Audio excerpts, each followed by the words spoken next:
حبل ممدود من السماء الى الارض، فرمایا آسمان سے زمین کی طرف اللہ کی لٹکتی ہوئی رسی ہے۔ جب یہ تصور ہو کہ یہ وہ لٹکتی ہوئی رسی ہے جس کا دوسرا سرا میرے رب کے دستے قدرت میں، تو پھر کیا نور اترتا ہے، وہ کیفیت انسان کے اوپر جو طاری ہو جاتی ہے، تو پھر تیقن کی بجلیاں برستی ہیں، اتنا اجالا ہوتا ہے کہ اندھیرے کا تصور بھی محال ہو جاتا ہے۔ پھر قرآن کے حرفوں سے، لفظوں سے، نقطوں سے اور آراب سے نور پھوٹتا ہے، اور قرآن بس کھول کے بیٹھ جائیں تو من میں اجالے ہونا شروع ہو جاتے ہیں۔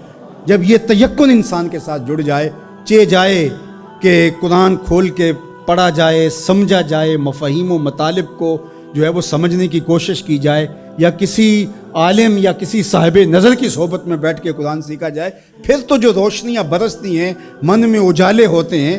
یہ تیقن کہ یہ وہ حبل اللہ المتین، یہ اللہ کی وہ لٹکتی ہوئی رسی ہے جس کا ایک سرا رب کے ہاتھ میں ہے اور دوسرا ہمارے ہاتھ میں ہے، تو پھر قرآن کے حرفوں سے بھی نور پھوٹتا دکھائی دیتا ہے۔ کیا روشنیاں من میں اترتی اور کیا اجالے من میں پھوٹتے ہیں۔ تو فرمایا وَمَنِ ابْتَغَى الْهُدَى فِي غَيْرِهِ أَضَلَّهُ اللَّهُ وَهُوَ حَبْلُ اللَّهِ الْمَتِينُ، وہ اللہ کی لٹکتی ہوئی رسی ہے۔ وَهُوَ الذِّكْرُ الْحَكِيمُ، اللہ اکبر، یہ حکمت والا ذکر ہے۔ اس سے ضیائیں بھی پھوٹتی ہیں، روشنیاں بھی پھوٹتی ہیں، اور حکمت کے اجالے بھی نکلتے ہیں اس کتاب کے۔ حرف حرف نور بانٹتا ہے، لفظ لفظ اجالے بانٹتا ہے۔ قرآن کے لفظ نہیں ہے بلکہ کتاروں کے اندر چراغ رکھے ہوئے ہیں۔ اللہ اکبر، اس کی روشنی کے اندر زندگی کی راہیں اجالی جاتی ہیں، اور پھر زندگی کا اسلوب نصیب ہوتا ہے۔ وَهُوَ الصِّرَاطُ الْمُسْتَقِيمُ، اور یہ بالکل سیدھی راہ ہے۔ سیدھی راہ قرآن بتاتا ہے۔ قرآن کی رہنمائی حاصل کرنے والے کبھی بھی گمراہ نہیں ہوتے، ان کی راہیں کبھی گم نہیں ہوا کرتی۔ پھر ارشاد فرمایا هُوَ الَّذِي لَا تَزِيغُ بِهِ الْأَهْوَاءُ، اللہ اکبر، یہ ایسی کتاب ہے جو خواہشات کو بے قابو نہیں ہونے دیتی۔ یہ کتنی بڑی بات میرے حضور نے فرمائی۔ انسان اپنی خواہشات کے پیچھے ہی لگ کر کے گمراہ ہوتا ہے۔ بلکہ میں آپ کو ایک اور بات بتاؤں، اور وہ یہ کہ ہر دور کے اسلوب بدلتے ہیں۔ اب خط تو نہیں آتا، اب میسج آتا ہے، دور بدل گیا ہے نا۔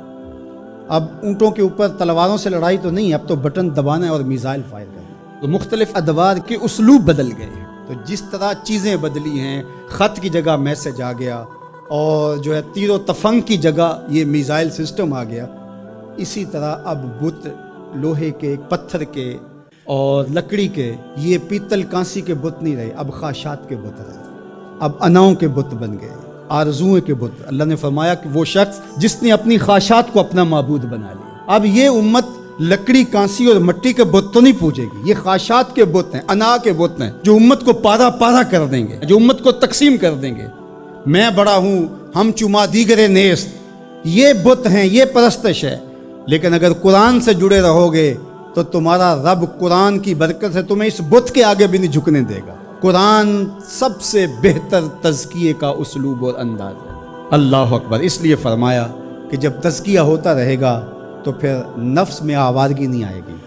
اس لیے قرآن کی روزانہ کی بنیاد پہ جو تلاوت ہے وہ انسان کی زندگی کے اندر نظم پیدا کرتی ہے۔ اللہ نے چاہا تو آئندہ کچھ برس کے اندر جمعۃ المبارک کے خطبے کے دوران ہی انشاءاللہ قرآن مجید ترتیب سے ہم شروع کر کے کوشش کریں گے کہ جو ہے وہ والناس تک اس کی ضروری توضیحات اور تفسیرات جو ہے وہ آپ کے سامنے رکھی جائیں، اور یہ قرآن مجید کی کلاس کی شکل اجتماع جمعہ اختیار کر گیا ہے۔